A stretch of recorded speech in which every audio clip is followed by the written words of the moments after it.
Hey guys, welcome to the Elite Coaching Podcast, episode 5. We are going to be covering mindful eating and improving a better relationship with your food. We are joined today with Cian O'Rourke. How are you, Cian? I'm good. How are you? I'm Thanks for having me. fantastic. Good, fantastic.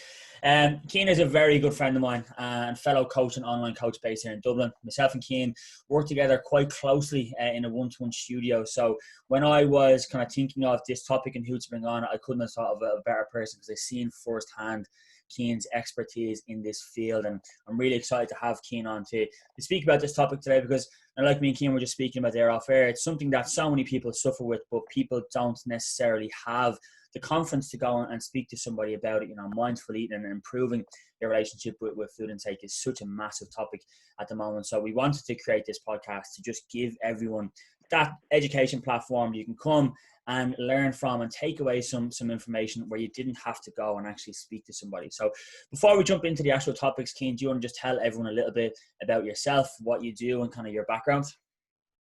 Yes. So obviously me and Adam know each other from working together over the last year or so. But I suppose my background in the fitness industry came from, I don't know, about 10 years ago now. At this stage, I started training because I was so skinny, and I wanted to get jacked, and that was like my main goal at the time or whatever.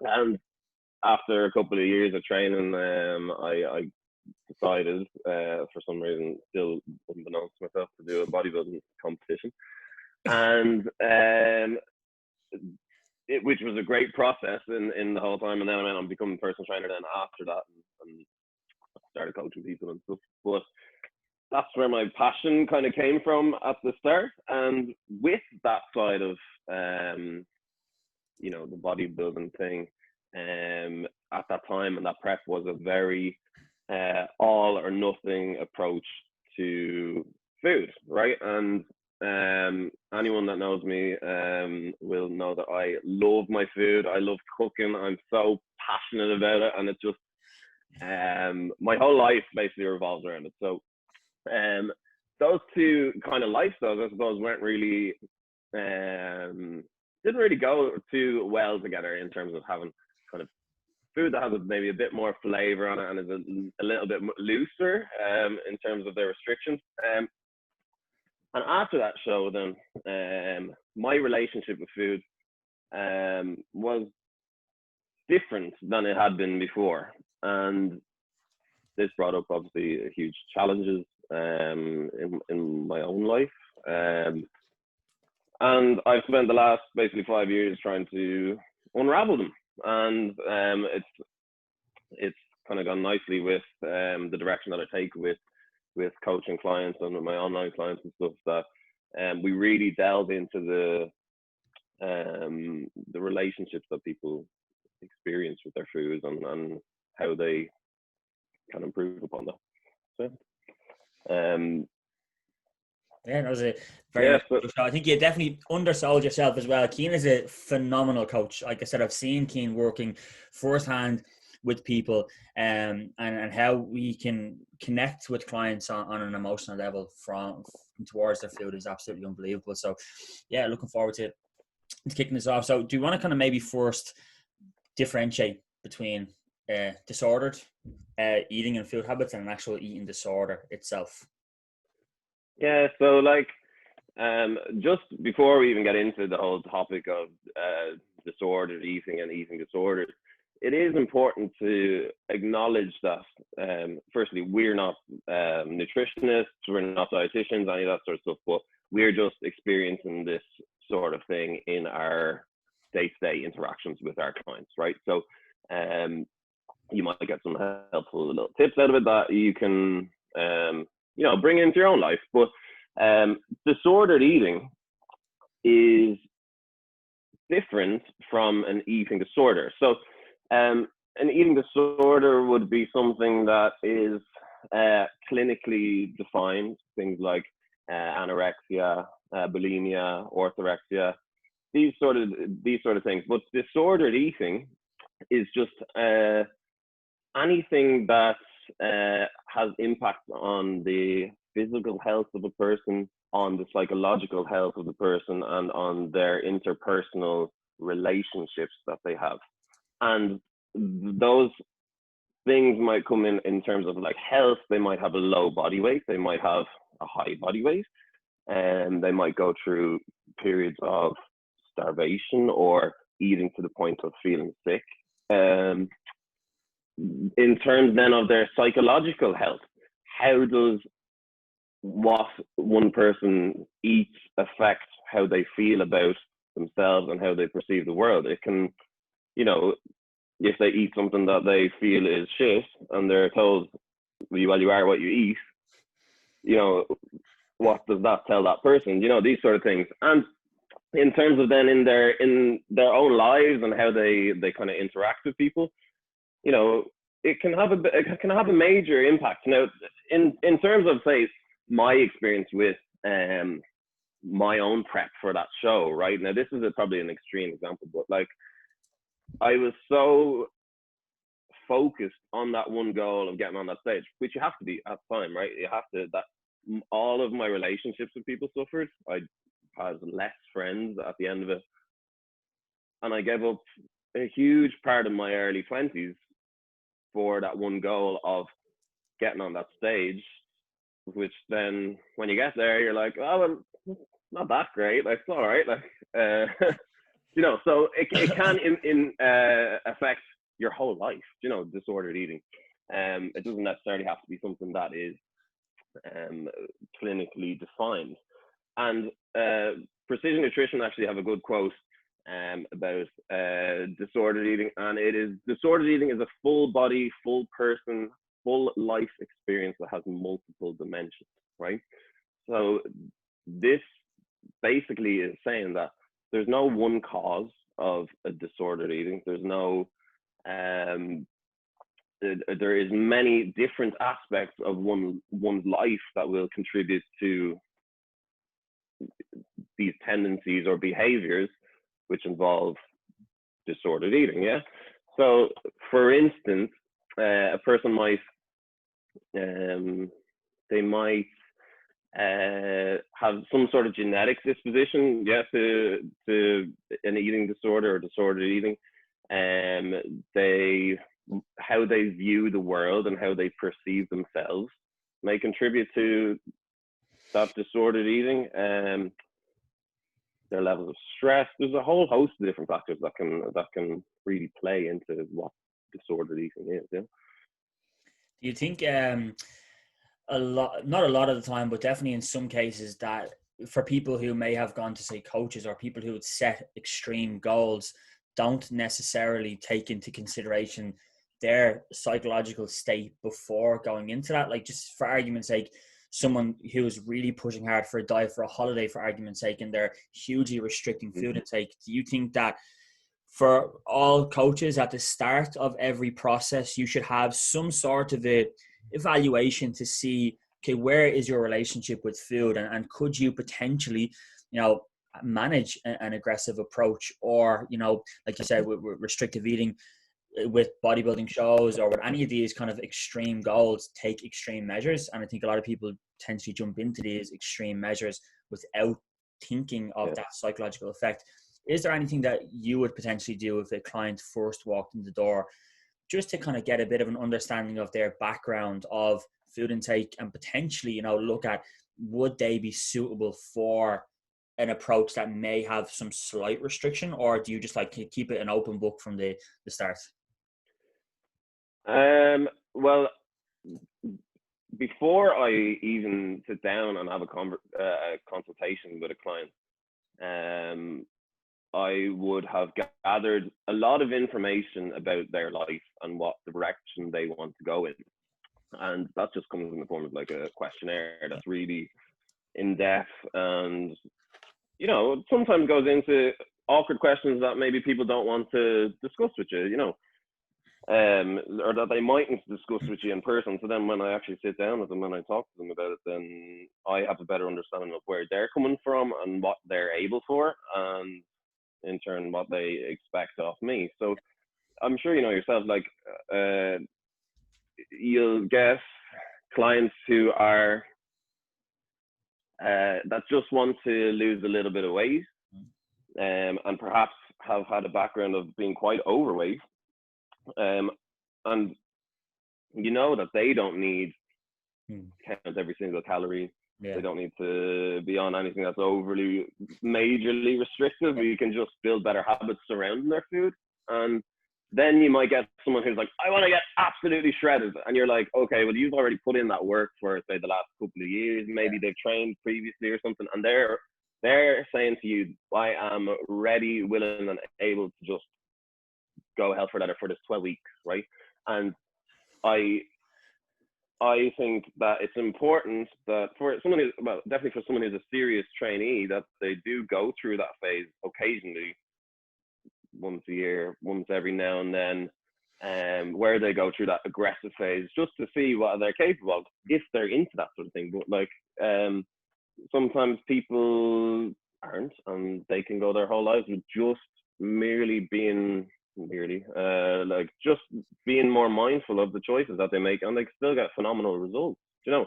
So I definitely think that within the context of like Instagram life, there's this big pressure, particularly on young people, to look a certain way and to look like they're, I don't know, their favorite singer or whatever, like, and they think that they have to go down this more extreme route in order to get to that position, and they don't really think of the long-term impact that may have on their physical or psychological or health or whatever. Yeah, I think you hit a very, very good point there of saying that, you know, it's okay to push hard from sometimes, but it's not necessarily okay to be that restrictive all the time. And I think it's where so many people do fall into this trap and become obsessed, and it is an obsession. Like, how many people have we seen come through our doors before that are obsessed with tracking calories, obsessed with sticking to the meal plan?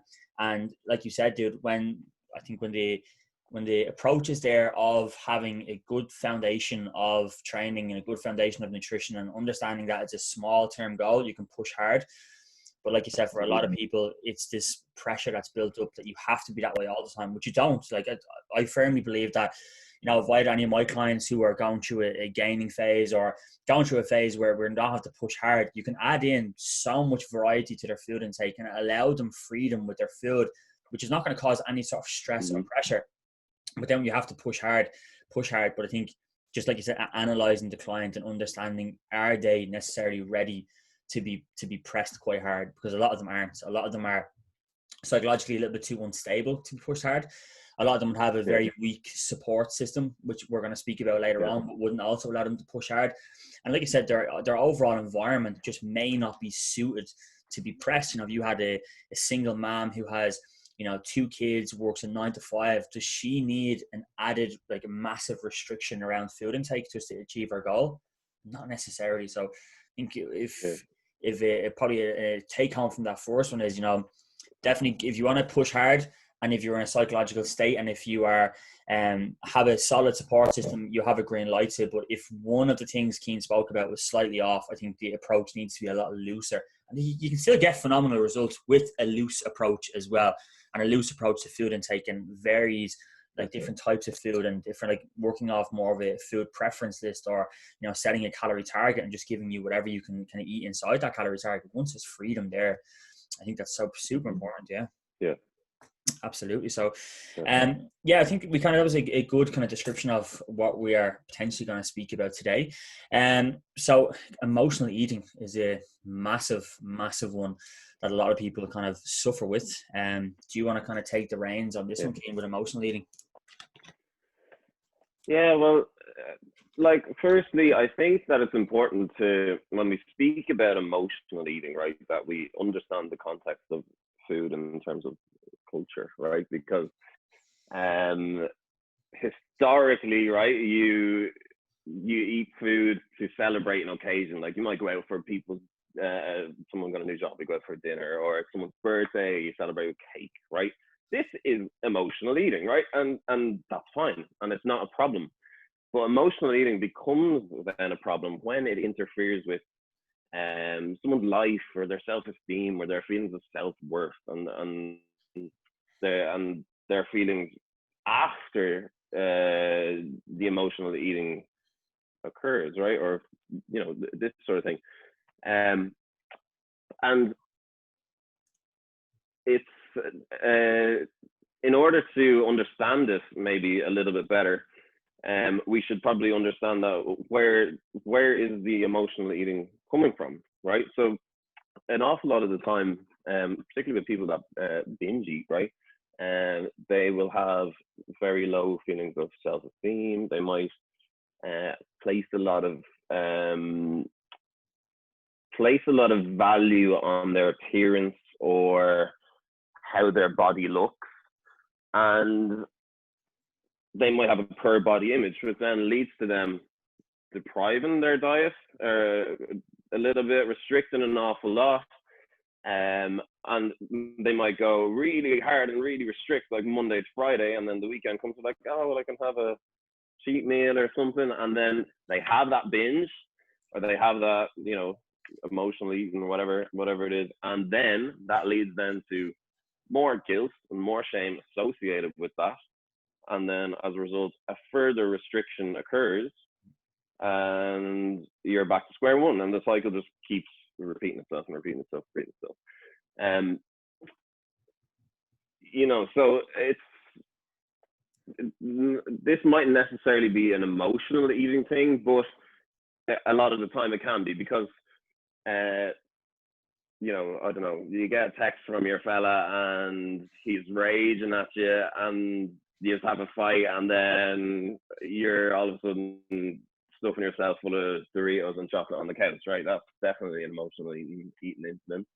And then you feel bad about that because maybe you're on a diet. So, you know, they're not, it's not a good thing, definitely. But do you think, just while we're on that topic, Ian, do you think potentially a lot of this may come as well from people being on plans that are just not sustainable to them, and having such a restriction and having an inability to function correctly on a plan for a long period of time causes this elevation of stress, causes this elevation of, you know, feeling to themselves that they can't fulfill this plan, which means they're going to not be able to fulfill their goal. Do you think then that could potentially lead to an avenue of some sort of an emotional eating? Because I suppose because stress is going to be so high elevated, and there's going to be a feeling of somewhat near depression that, you know, you feel you can't fulfill this plan that was potentially put in place for the wrong reason. Could that potentially be a reason for emotional eating? 100%.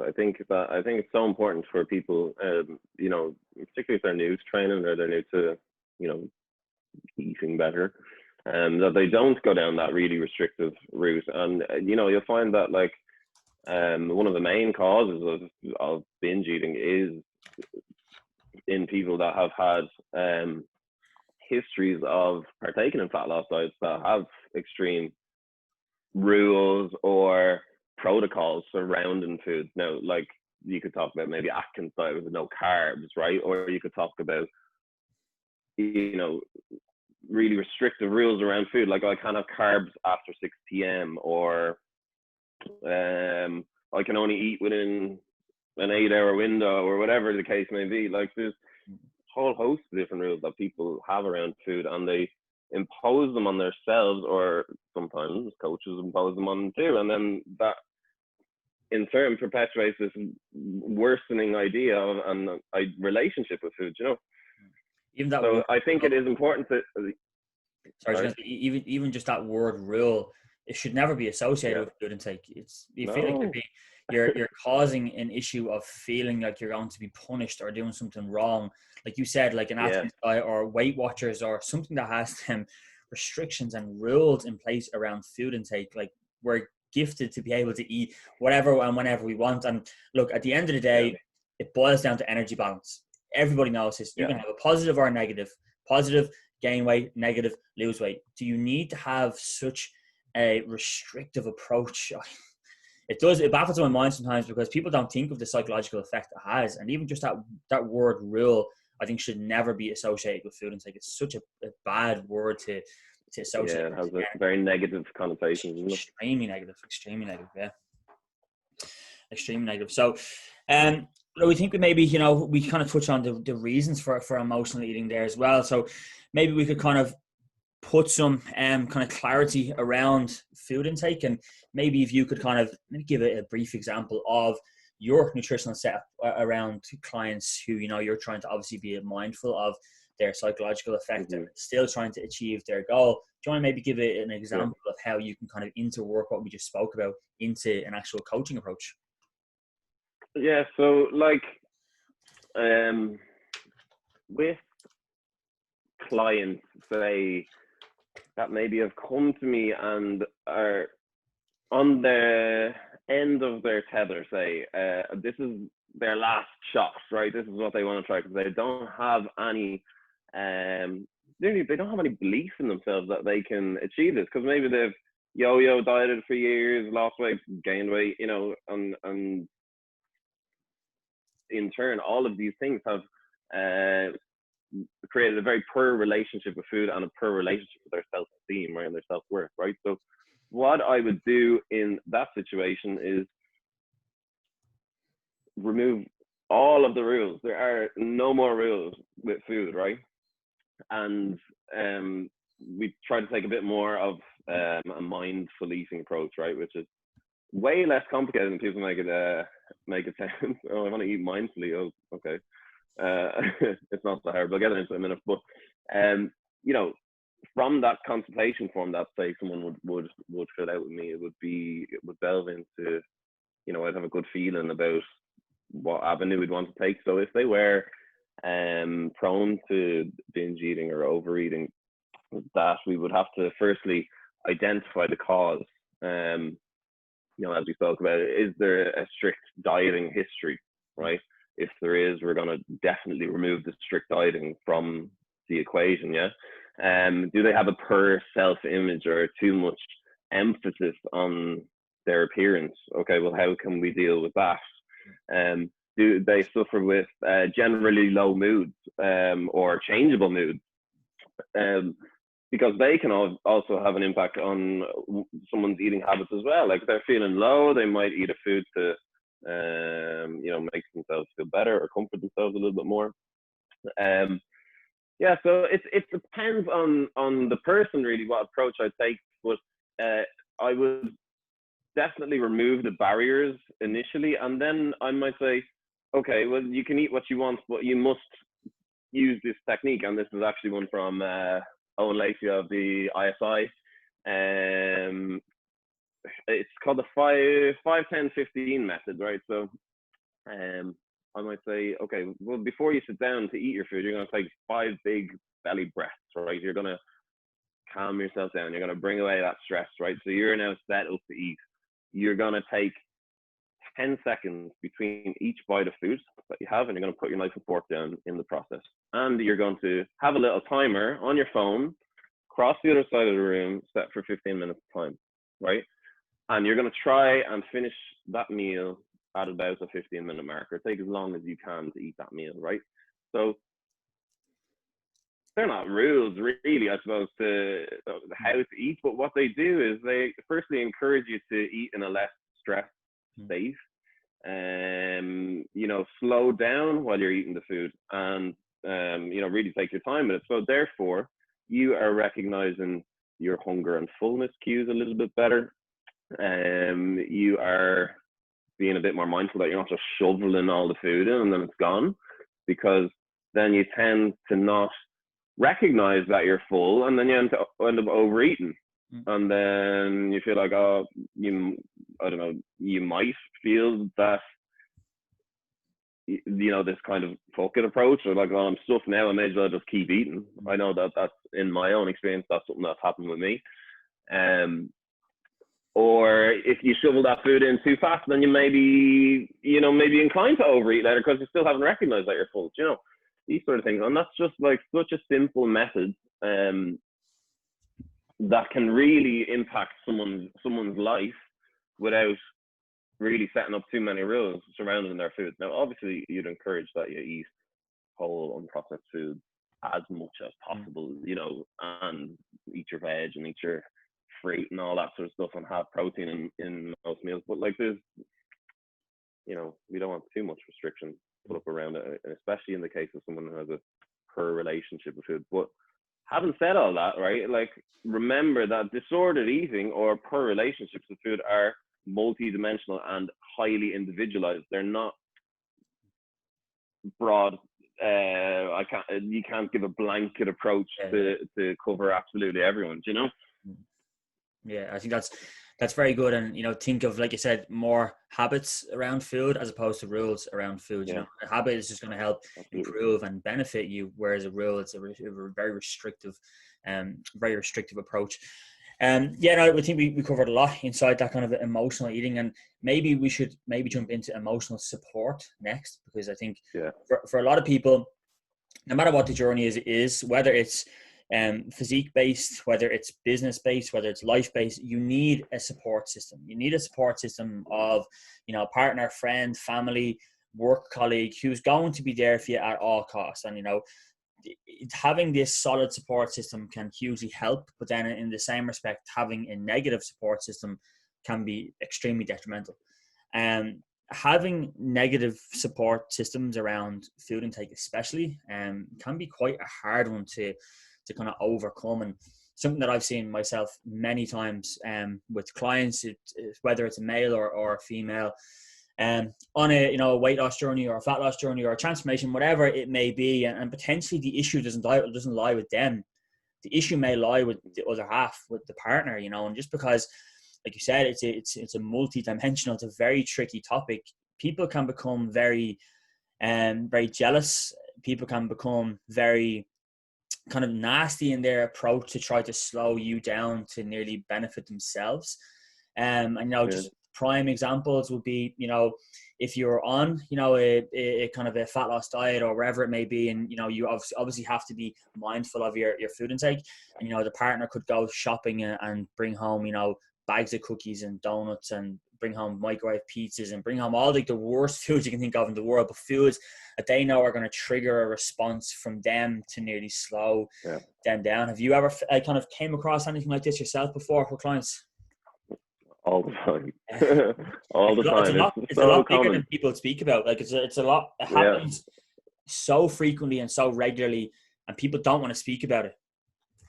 They don't. I think it's probably because like food is such a big thing for everyone. Like, there's nobody that doesn't eat, like, or doesn't need to eat anyway. You know, so if say person A in the household is on that fat loss journey, and person B is just not on board with that, they're not ready for that, there's going to be conflicts, because firstly, the meals are probably going to have to be different for everyone, and the amount of highly palatable foods, for want of a better word, are going to be, or should be at least, decreased within the household. And in my own experience, like, I remember I was training a girl before, and, you know, we'd get 2 steps forward, 1 step back, because the fella would come home with like the Chinese, or he'd be going up to the shop and he'd maybe get like I don't know, something that, you know, crisps or something like that, you know, things that like in the moment don't mean that much, but over the whole context of the overall goal, you know, they have big impact, because, you know, this person is trying to achieve something, and the person who's close to them isn't actually supporting their goals, right? Because and people can turn around and say, oh, well, you should have some self-control and all. Well, it just doesn't happen like that. It doesn't work like that. Like, there's John Berardi from Precision Nutrition. He says, anything in your possession that can be eaten will be eaten by you or someone in your household, right? So basically, if it's in the house, it's going to be eaten regardless of, you know, someone is definitely going to eat it, right, sooner or later. It's that's a very, you know, it's a complex topic to speak about. Definitely a very complex topic, but like you said, it happens so much. And, you know, I've had experiences with clients before where I've actually had to say to the client, you need to have a conversation about this. You know, it was it was like the Mhm. partner was using trigger foods. Like they loved, say, Chinese, and every Yeah. Thursday and Friday the partner would bring home a Chinese. And when we do check-ins Right. once a week, it was food wasn't at 100% this week because X brought X into the house. But as well, I think with this, Mhm. to really get a good understanding of this, you need to have a very good level of communication between coaching and clients, and have that Yeah. rapport and trust relationship built up. Because even though you're the one who's suffering from this, you don't want to see them in a bad light either. You don't want to see your partner be put in a bad light because they're holding you back. And the old saying, a ball Yeah. and chain, this is literally an example of a ball and chain. It's like somebody, you trying to progress forward and just being consistently dragged back. So what I think is a very good approach to use for a lot of people, even again, if this isn't ever happened to you before, or in your relationship, is a possibility it might. Whenever you start off these journeys, again, there has to be communication within the household. So I know for myself, whenever Mhm. I do like a bodybuilding show, or I do like an aggressive dieting phase myself, I'll always sit down with my partner, Amy, and say, look, this is 16 weeks. I have to be as dedicated as I can for 16 weeks. All I'm asking for Yeah. is your help and your support. And it's done. There's no Yeah. if, buts, or maybes. Now, bar one time I was on prep. The 2016 show, I was about 3 weeks out, and I came home from work early, and Amy was dipping a chocolate digestive into a cup of tea. And when I walked in the house, I saw that in like slow-mo. But in fairness, she was doing it when I wasn't in the house. I came home early from work, from clients. So, but it's just about having that support system in place and addressing the support system.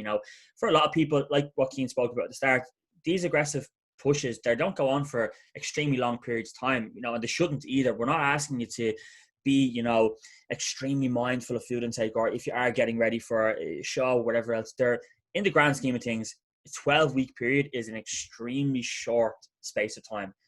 And just having that conversation to start to address from your partner's point of view that you need that level of support. Again, sometimes the partners don't know any different either. The partner may not think that they are doing wrong, but obviously on a deeper level, they really are. So I think it just boils down to overall communication and support from your support system is extremely important, because they have to understand the approach that's in place. They have to understand where they kind of fall in that line of support as well, and actions that they can do to try and help you along your journey. Because at the end of the day, like you said, it's all about support. Anyone who's ever been successful from anything has had massive support systems in place, right? Yeah, and it's all about your environment, really, isn't it? Like what's around you and how it's set up. Like it really dictates the outcome of the goals, And even work, I think at home is one, but in work is another one as well. Again, how many times have you heard clients come in and say, oh, well, the girls in work just brought in, biscuits and cakes. Happens I so know. and like it's a trigger food. It's food you love, food you enjoy, food you're not going to say no to or turn away from.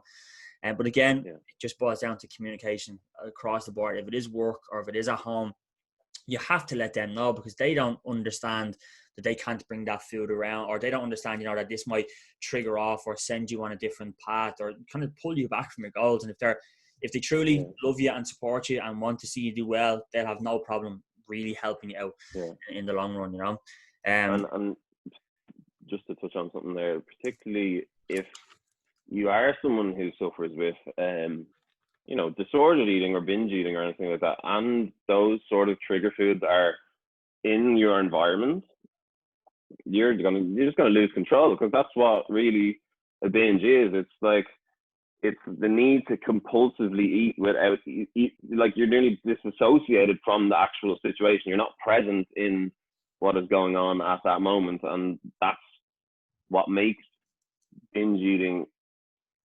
the negative thing, because there's no thought process gone into it at all. And just on that note, it's worth to say that when we're talking about like binge eating and these sort of things, that we're not just talking about someone who has overeaten, right? Like that's a different thing. So like Christmas dinner, for instance, just absolutely stuff yourself on that, fine, because that's like a once a year thing. We're talking about people who go and eat compulsively with nearly no emotional attachment to that present situation as it's going on. They can't stop it. They're using it as a crutch because there's an underlying problem, and it's negatively impacting their life, which is different from just overeating in one meal. Sometimes you might eat a few too many potatoes or something for dinner because they're so nice. That's a different thing. Yeah, I think while we're on that topic, we may as well run into our whole kind of section now on binge eating. And myself personally, it's something that I have actually never experienced with a client or with myself, but I have obviously heard a lot of stories. And again, it just boils down to that emotional connection to food. And like you said, there's no emotional connection there, and it's like they're trying to fulfill something that has been lost. But I think nearly trying to address what that situation is. And again, as a health professional and as a coach, there's only so kind of deep you can go into these things before you'll have to start referring out. Would you think binge eating, it's such an emotional connection? Would that be something that a coach would tap into, or would you maybe look to seek outside help to try and combat what's going on? It depends on the person, really. Like, there's an awful lot that we can do, right? And to help people, right? Firstly, I think that identifying and making it known to people that their eating habits are behaviors that can be changed.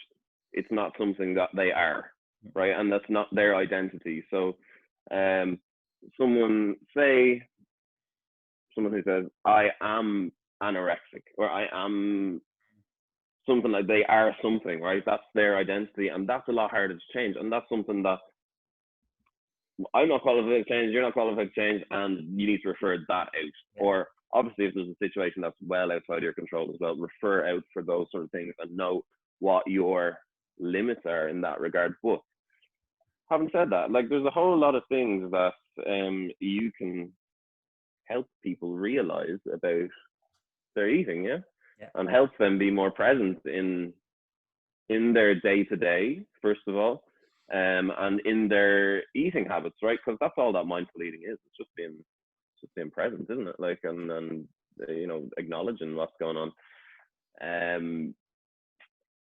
I forgot now what we were talking about. What the question was?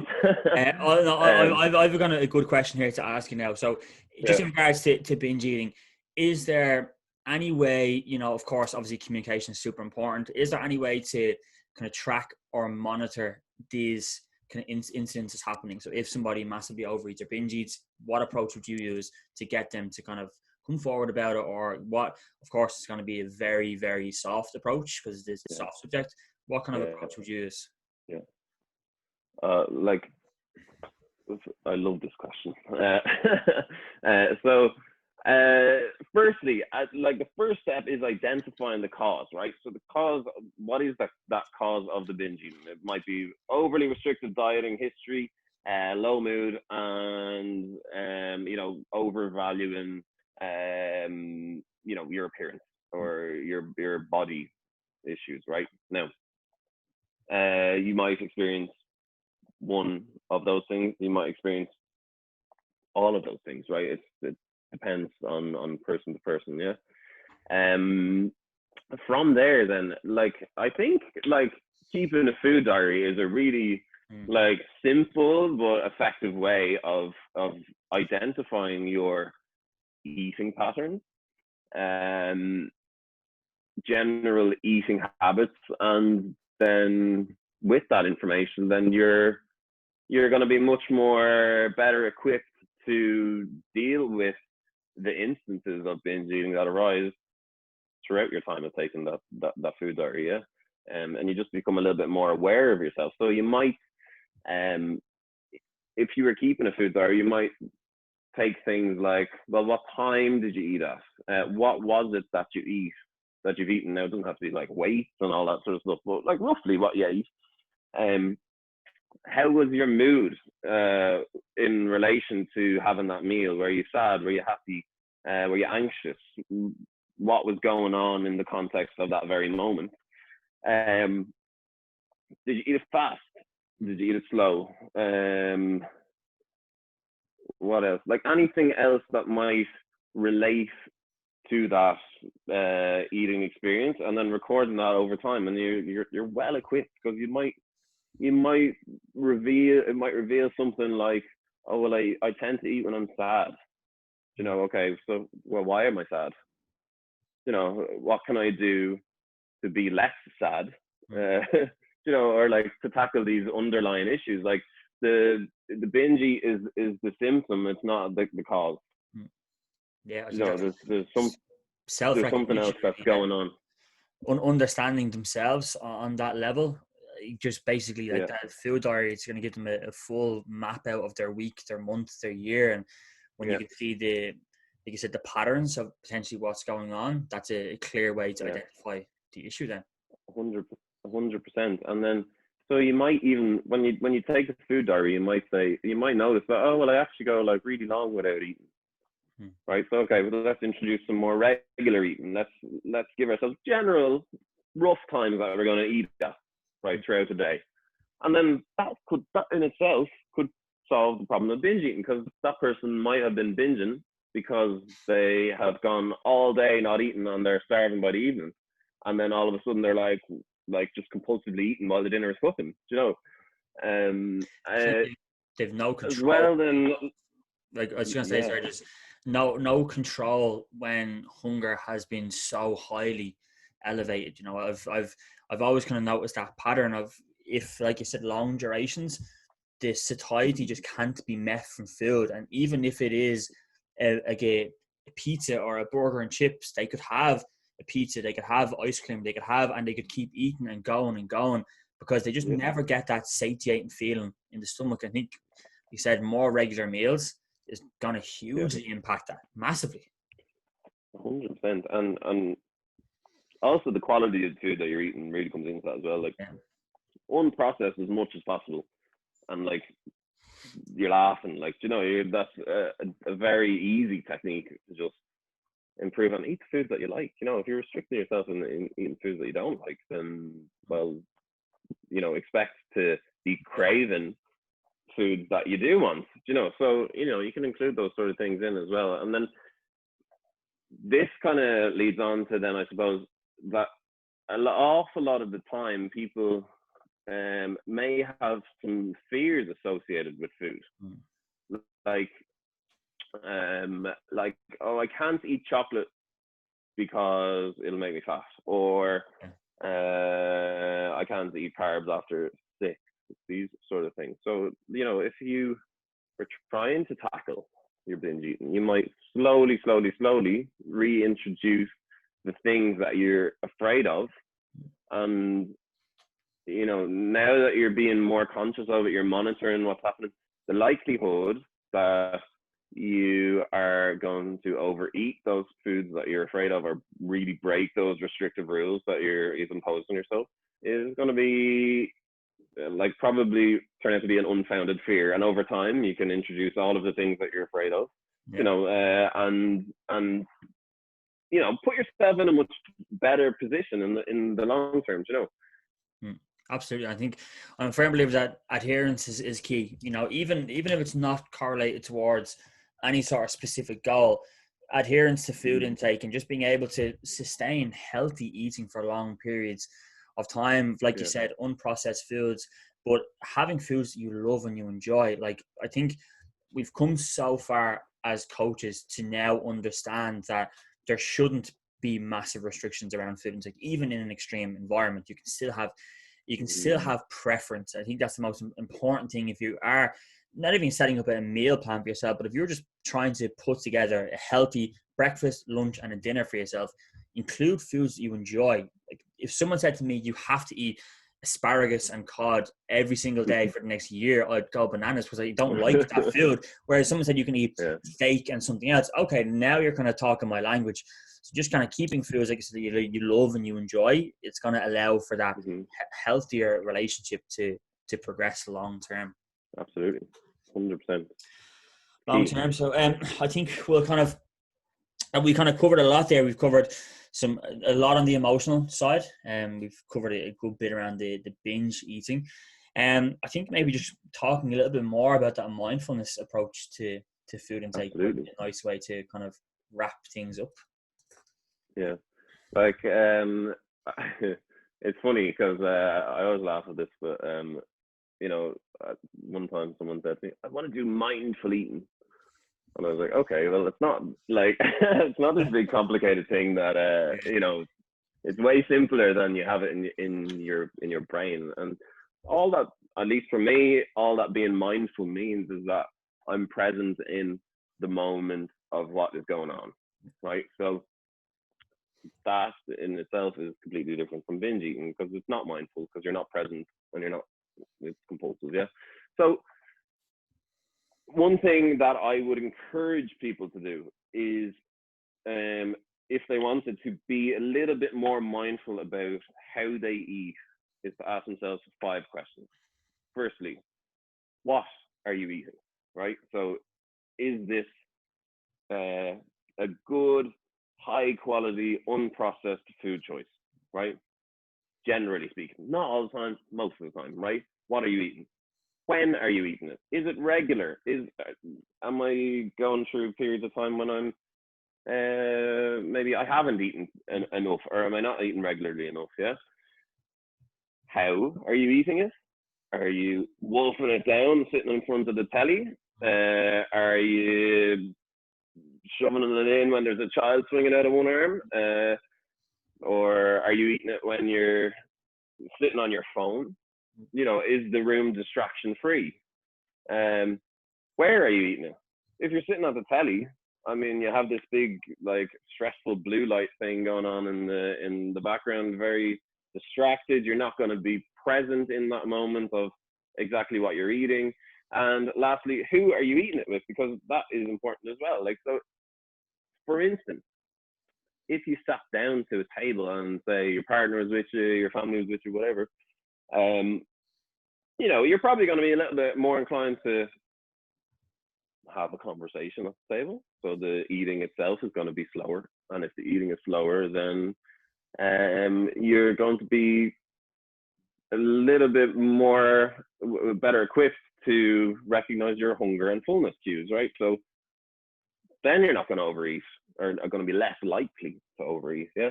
So those 5 questions: what, when, how, where, and who are, I think, the easiest probably techniques to just ask yourself if you're trying to be a little bit more mindful about your food. They all do play a part. Yeah, I think that was absolutely fantastic. We covered a lot inside of that. And again, you know, what Cian spoke about at the start, this is all just for education purposes only. You know, if you want to take any information about this, please try and consult with at least your physician or somebody who can help you a lot further than we can. But if you have anything else you want to add in, Kino, are you happy with anything else I want to add in? I'm very happy with that. It went really well. Especially the last part, the kind of 5 things to consider about mindful eating was really good. Yeah, it was. Yeah, and maybe some good resources for people. Breakbingeeating.com is really good. There's a book called Intuitive Eating on Audible by, I think, Evelyn Tribbley or something. They're nutritional therapists. Also really good. Anything from Precision Nutrition, super good. All that sort of stuff. There's loads out there. There's loads of information out there. So that's right. And like I said earlier on, guys, Cian I've seen firsthand Cian's capabilities of tackling this with clients, and Cian is a one-to-one coach, but also an online coach. So if anybody liked what Cian spoke about today, or would potentially like to, you know, for Cian to help them out inside their journey, Cian, where can they kind of find you? What's your plug? What's your Instagram? What's your online coaching business? Do you want to just tell them a little bit about that? Yeah, so actually, since I've been thinking about it for a long time, I've been thinking about going online and that sort of thing, and then kind of lockdown brought it all about, really, I suppose, gave me the push I needed. So it's called Full Circle Coaching. It's my little baby, and it's, I think the name, I suppose, is really about what it is. It's about what it's about, because I come from this position of maybe being a little bit more depressed than I am now, dealing with different struggles in my life in terms of my food, my training, my mental health, all of this sort of stuff, and to have come then full circle. So I thought the name was appropriate, and that's what I try to bring, that same sort of experience to people, and for it to be a different coaching experience than maybe they would have previously had, you know. And if you do want more information, you can check out my Instagram at KeenFist. And there is all the information is there. You can click on the little link tree thing, and there's a coaching application form, or indeed you can check out all the lovely foods that I cook. Yeah, fantastic. You know, thank you very much. Right. Really appreciate it, buddy. Thank you very much.